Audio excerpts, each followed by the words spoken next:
Hey guys, Hey. I am Tinashe. And I am Agent Wazani.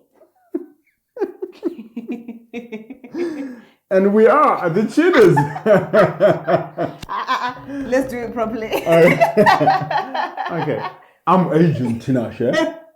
And I'm Agent Wazani. 002. No, 007. Well, 007 is already there, so you can't be 007. Okay, I want to be 009 then. Okay, you know, the higher you go is not the more power you have. Okay, we are introducing ourselves. Okay, sorry guys. As you can see, right, I'm Tinashe. And I'm Agent Wazani. We are the cheaters. And this is Marriage Sucks.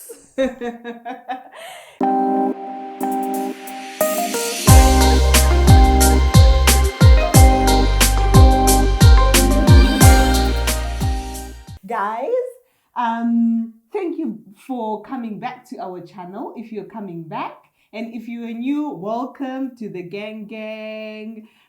Please do subscribe so you don't miss any of our content. Like, share, and comment as well. Awesome. So we gave you guys a little bit of a preview, right, of what we'll be talking about today, right? We are talking about conflict resolution. We're talking about the war zone that is marriage.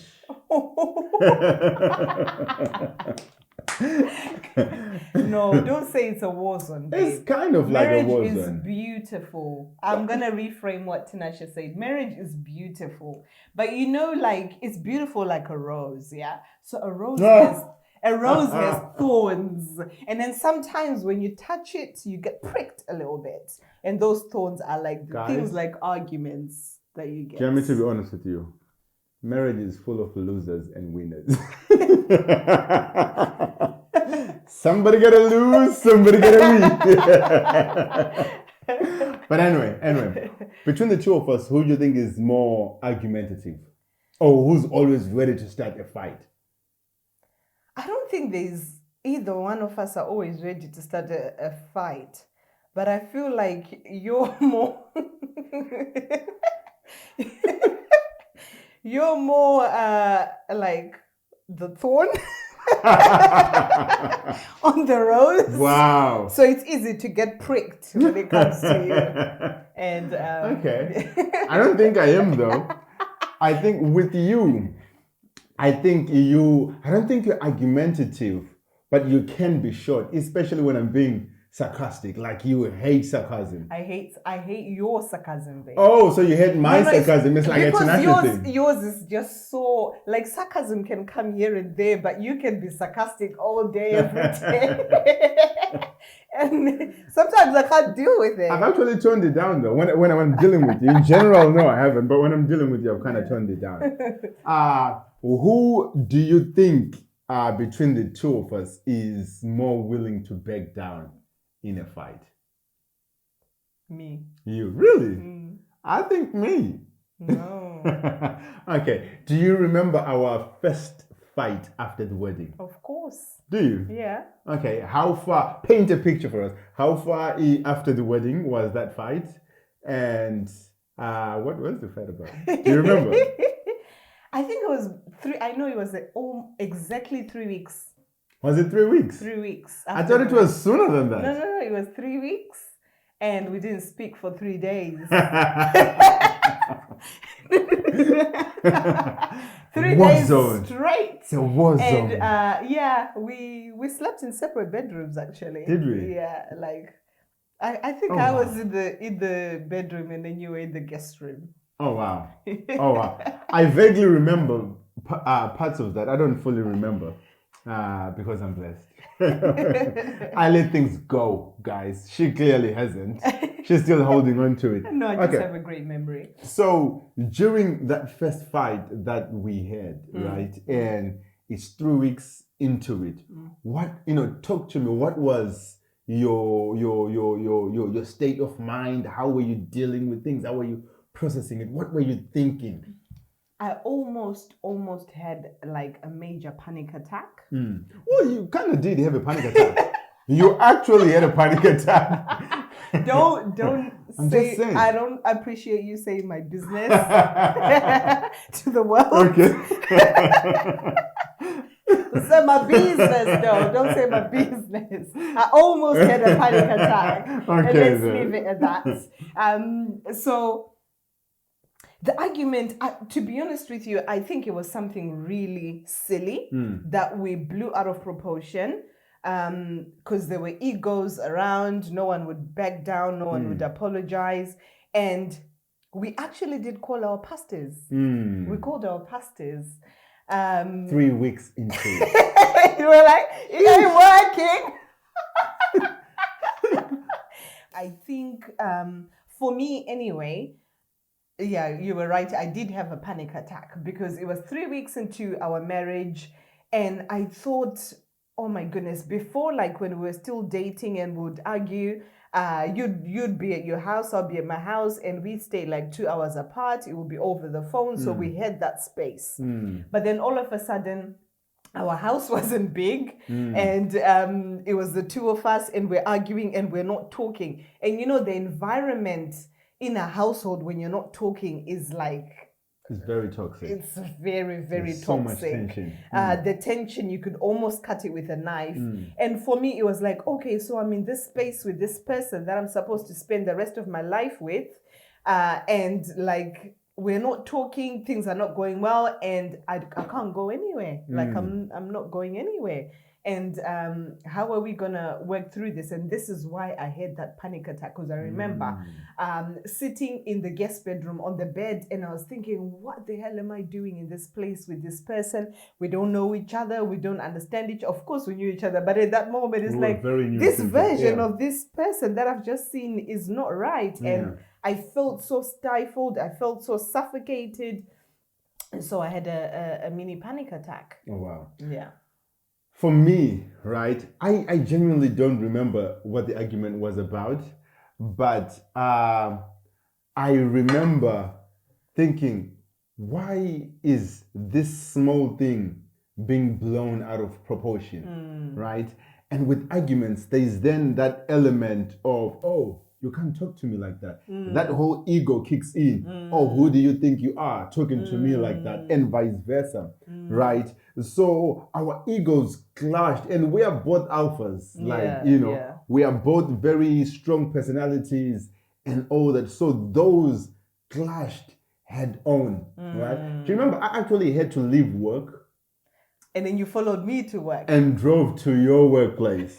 But for me, what hit home, right, was when you had the panic attack. Because I was downstairs and I could hear someone crying, but at the same time, like, if it's just crying, then, you know. Oh, you're like, oh yeah, if it's crying, yeah, I'll leave her. She can just deal with it, you know. At some point, you gotta stop crying, right? But I was then mortified when I had someone having palpitations, you know, when you couldn't breathe and whatnot. And I'm thinking, what on earth is going on? And I came running upstairs, and you were sitting on the floor, couldn't breathe, trying to catch oxygen. I don't know whether you thought you could bring all the oxygen to you or whatnot, right? And at that moment, it just hit me. So what are we actually arguing about? Yeah. Is it worth it? Yeah, is it? Because this was after we had spoken to our pastors. And we had said, okay, we're good. Oh, sorry, right? But we didn't actually mean those apologies. Yeah. And afterwards, we were still very much at odds with each other. We hadn't resolved the issues. Absolutely. Internally. Which I think is very important. Don't you think? When there is an issue, sometimes it's not always wise to address it right there and there. Wait for it, but make sure that you always address it. I think it's very important that way. To you, what do you think is the best way of arguing? When you're arguing with me, what is your best way of arguing? I feel like from spending time with you and from growing with you in this short space of time that we've been married, I think I know how you are geared. So for me, I listen to you. I try and understand things from your point of view. Sometimes it still doesn't make sense to me, and I also want to put my point across. I can't say I really don't know what the best way of arguing is. I don't think we have arrived in terms of figuring out what the best way of arguing is. But I think it's also very important to understand, first of all, what are we even arguing about?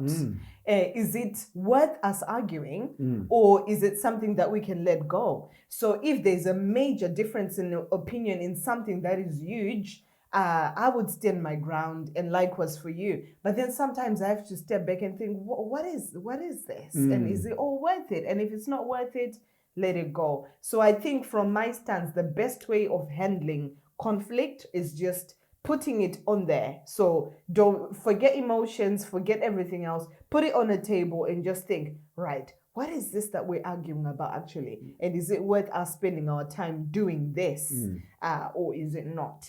And we're still figuring it out. So first of all, speak for yourself. I've matured. I'm a mature human being. You are clearly still trying to get there. Okay. So what is the best way of arguing for you? I'm going to answer now. Talking to the doctor, right? Doctor cheater. So for me, I think it's extremely important to stay on topic. Don't bring in other bits and bobs which happened 2 weeks ago, 2 months ago, 5 years ago. If we have discussed something, talked it out, and we said we were good, don't bring it into this argument. Let's argue about what we are arguing now. Let's deal with that, right? I think that's very fundamental and key for me. And I think that's one of the things that earlier on we actually established between you and me. That let's just stick to the argument as opposed to try and bring in different things. And also making sure that you don't say something that you will regret, because it's so very much easy in an argument to say something just for the sake of saying it, simply because you know it will hurt the other person, because you can't take it back.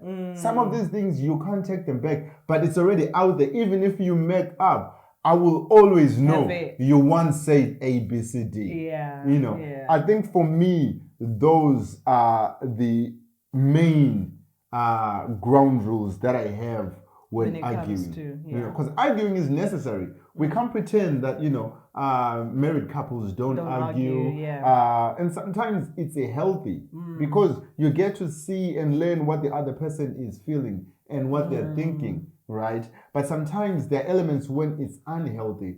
There have been times that you and I have actually argued on our way to church. we would argue, and that's very much unhealthy, but it's also very much human, because these things happen, right? You can't avoid arguments sometimes, but it's all about how then do we find a solution? How do we move forward from this, right? I heard somebody say, don't lose someone you love because of your pride, but lose your pride because of someone you love, right? So in arguments, 2 things are important: ego to be removed, and sorry. And sorry. Just say sorry. Just say it. Doesn't come easy, though. It doesn't. It doesn't. For you, let's speak about sorry, because you mentioned it doesn't come easy. Is it a natural thing for you? Because you and I have had these discussions and everything else. It didn't come natural to me, to be honest. And I think for the first couple of months in our marriage, I don't think I ever said sorry. But that's not because you were not apologetic. Yeah. But you just didn't know. No. That's not because I didn't know how to say sorry, but it's because I wasn't apologetic. I didn't feel like there was anything for me to say sorry for. So in all our arguments, you were convinced you were right. That's why I'm saying for the first part. Because obviously, when you're arguing with someone, you're always convinced that you're right, course, because yeah. otherwise you wouldn't be arguing. But what I didn't do was to then take a step back and reflect on myself and think, okay, could he be right in saying this, or is it just me? So it's only after we started having these conversations and you're like, okay, Wazani, take a step back and reflect. And I started reflecting, and that's when I thought, oh, okay, yeah, I get it. So I didn't apologize, not because I can't, but I didn't apologize because I genuinely didn't feel like I had something to apologize for. And that's because I didn't take the time to do a self-reflection and a self-evaluation to think about where I could have gone wrong or how I could have done things differently. So now apologizing comes naturally to me now. I apologized to you just a couple of days ago after I did something. So hey, I think what you said is very key. Self-reflection, that element, and that's what I was trying to expound on. If I'm 150 convinced at all times that I am right, and that was and me. you are always wrong, it just shows my level of arrogance and me being so egoful, right? That I'm always right. But if I allow myself to be in your shoes and just take a step back and be in your shoes. Now, you do this not because I think you're right, but just so I can understand your line of thinking, just so I can understand how you are seeing things from your angle, right? And when I do that, it allows me to say, you know what, I get where she's coming from. Perhaps then I may be wrong. So there is that element of, right, I need to be in her shoes. I need to be in his shoes and process this, because clearly I think I'm right. Clearly she thinks she's right. We both can be right. Yeah, something's got to give. Yeah. Absolutely. Absolutely. So during a fight, during an argument, what is your process? Like, what are you? So initially, it's okay. Let me nicely get my thoughts across. I never get that feeling. And then when nice doesn't work, it's like, this means whoa. Yeah. So it's first, let me nicely get my point across. And if I feel like I'm not getting my point across, that's when I start the frustration comes in. And then it's like, bang, bang, bang, bang, bang. I need you to get it. I need you to get it. I need you to get it. And then when you don't get it, I retreat. So my natural instinct or my natural state, because I don't like conflict. I don't like confrontation. You want to say you kind of fooled me. You fooled me. I don't. So my natural instinct when I feel like you don't get me is to then say, okay, if you don't get me, that's fine, and then I retreat. And this is where this is where sometimes we clash. Yeah. Because you do retreat because you feel like it's now becoming repetitive, right? Whereas on my part, I'm more than happy to keep saying the same thing over and over again until because clearly Jesus comes. Because clearly you're not understanding it. Yes. And that's why I retreat. Because then you're like bang, bang, bang, bang. And I'm like, no, nobody's got time for this. And I think this is where the whole, like, when we had our first argument, the reason why we didn't speak for days was then I then retreated. I'm like, I'm not doing this with you for forever. And then you're like, okay, but we're trying to resolve it. And yeah, that's... But there has been quite a few times that we have argued and we didn't speak to each other for days. Or maybe you'll be thinking we're not speaking for days, and I'll be thinking like, well, then why aren't you speaking? Space. Oh, you're taking your space. Taking time to heal. But I think we should really touch on that, because this happens a lot. You are in the same house, and when people come, you then kind of pretend, you pretend like it's all gravy, but really deep down, you're like, man, I hope you choke and die. I'm joking. You need to be careful. You hope I choke and die. I'm playing. But my question is, right, how long in a healthy way? Because sometimes people do need space.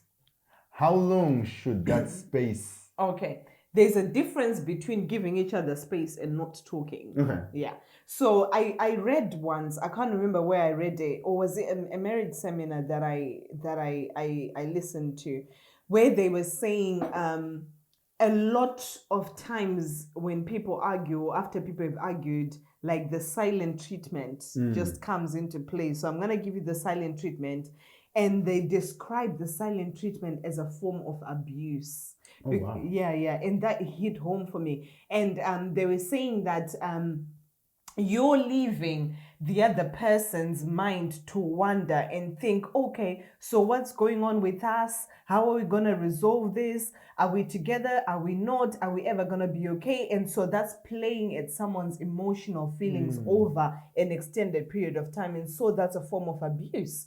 So if you want space, the good thing to do would be to say, okay, I don't think we're gonna come to a resolution now. I really need some space to go away and process it, and then we can come back to it. But to just be silent and be like, I'm not talking to him, that's a form of emotional abuse, and that really hit home for me.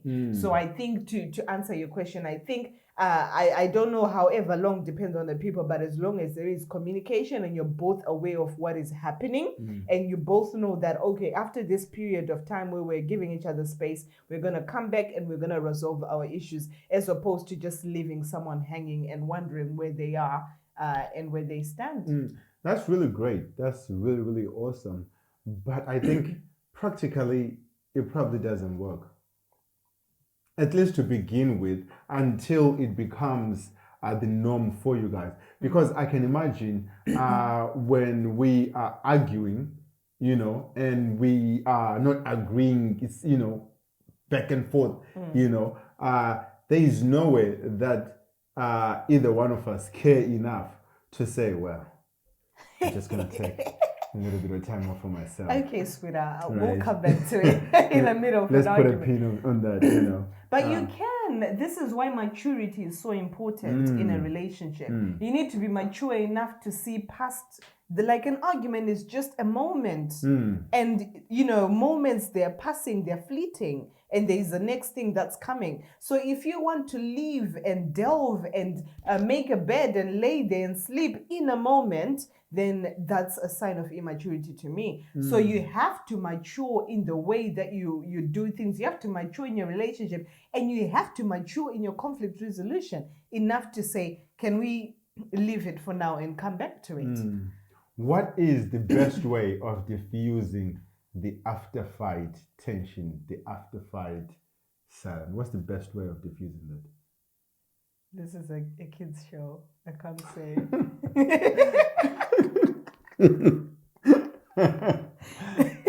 I can't say. No, for It's a you. kid's show. What is the best way? Come on. What's the best way? Diffusing. Yeah. For me, an extension of one's love language. Okay. But at that moment, don't forget there's still tension. Wait, after the argument, or you mean when there's tension? After the argument, yeah, right? And there's still tension. How do you diffuse that tension? Yeah, for me, it's a love language. Is it? Yeah. Okay. So if we were like, we'd had like a major argument or a major bust up and it's still very raw, affection is my love language. So if you come and you're affectionate with me, it easily diffuses it. Okay. What is it for you? Food. Offer me food. Chicken wings. Ribs. I won't season them though. No salt, no paprika, nothing. Then it won't work. Then it won't work. Chicken wings. Then it won't work. Oh, now I know. I never knew that. Yeah. You never told me that. Because I don't want you to come, causing up to me when I still want to be annoyed. Okay. So chicken wings in particular? Chicken wings and ribs. Chicken wings and ribs. Okay. Yeah. Is there anything during an argument that I have said to you, right, that stuck with you? Like you always remembered? Yes. And it didn't stick in terms of, I play it constantly in my head to say, Tinashe says this to me, but I remember it. So the difference between you and I is you forget things easily. So you let go easily. Yeah, that's a good trait. But I let go, but letting go for me does not mean forgetting. So I don't sit here and think, oh, he said this to me, or I never actually ever bring it up. You probably don't even remember what it is that I remember that you said. Yeah. Do you think, in terms of our relationship then, and feel free to generalize it, do you think those things that you still remember, or perhaps you still hold on to, sometimes they creep up during certain discussions and arguments and in whatnot? No. I just remember that it happened. I don't know whether in future it will. Are you planning on it too? No, I'm not planning. I'm not planning on it, but I'm just saying so far, because we haven't had for me anyway, we haven't had the major. So we've been married for 2 years, and let's be honest, marriages do go to that point where you butt heads, like to the point of you don't see a way forward. Most marriages will go through that. Some do survive, some don't. I feel like we haven't got to that point, and I don't know if we will. We don't know. But maybe when we get to that point, but for now, no, nothing ever comes. It doesn't come back to me. Okay. It's just, yeah. I don't remember anything. Once I'm done I with love an that argument, about you. Once I'm done with an argument, Do you know what I love about whatnot, Tinashe? When I can come to you and I can vent about something, and you won't remember. Even if I told you something like that someone did, you won't remember. Because it's not that relevant to me. So if you want let things go. Gossip about anyone or one event, no, I don't. I don't like gossip because you won't remember. I don't like gossip. No.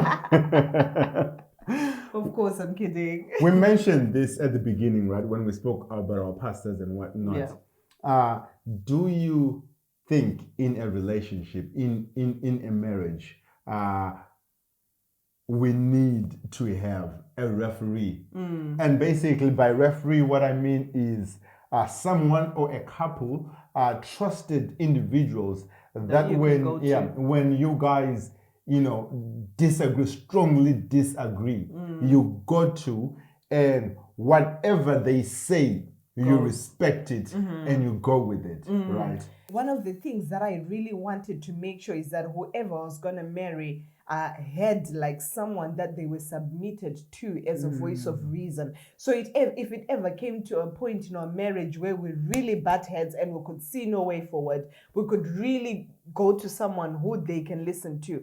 I feel like not many, but there are a lot of men that don't have that in their lives. So they can easily go the wrong way because they're not submitted to anyone. They won't listen to anyone. No one is above them. Yeah. So I think that is super, super important as a couple to say, if you get to a point where you don't see a way forward, you do have either another couple or another entity that you can go to help you, which is why counseling is important.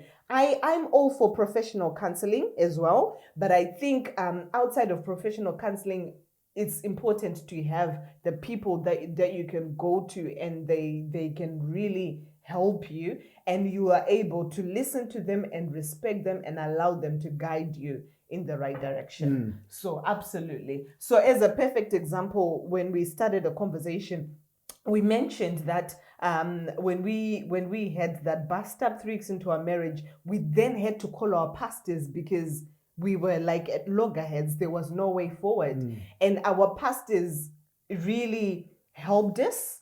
They really guided us. So although we then carried some of like the resentment that was us being rebellious, but then had we not had that conversation with them, we could have probably just stayed in the loggerhead. But that conversation helped that although we kept the resentment, we then really allowed the words that they have spoken into us and to us to guide us in terms of resolving our issues. Yeah, totally agree with you. I think it's important to have either an individuals that are independent of the both of you, so they don't have more ties with either one of you, that you can go to and discuss your issues, and they will give you the right advice, godly advice.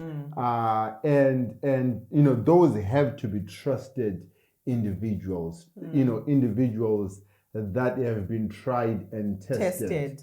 You can't just go to anyone. Now, this could be your pastor, it could be your dad's friend, it could be whoever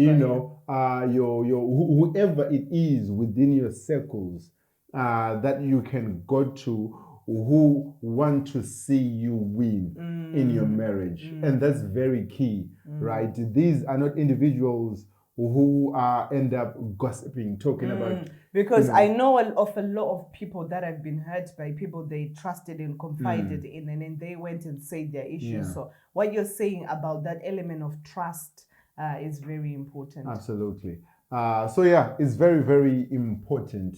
Miss Wozani, yes, marriage sucks Miss, for you. I'm single now. Single. Guys, I'm searching. To be fair, technically you are single. You don't wear a ring. Okay, let's address the whole ring situation. And the argument which came along with it. Yes. Let's address the ring situation on a different video. Okay. Yes, we will. So we will marriage sucks. Marriage sucks if you don't mature enough to be able to handle your problems in a godly and in a positive manner. Absolutely. Couldn't agree with you anymore. Marriage sucks if you can't humble yourself and apologize. Ego. Eat it. So, yeah. Anyway, guys, make sure you like, you share, you subscribe. Bang, bang. And we'll see you next time.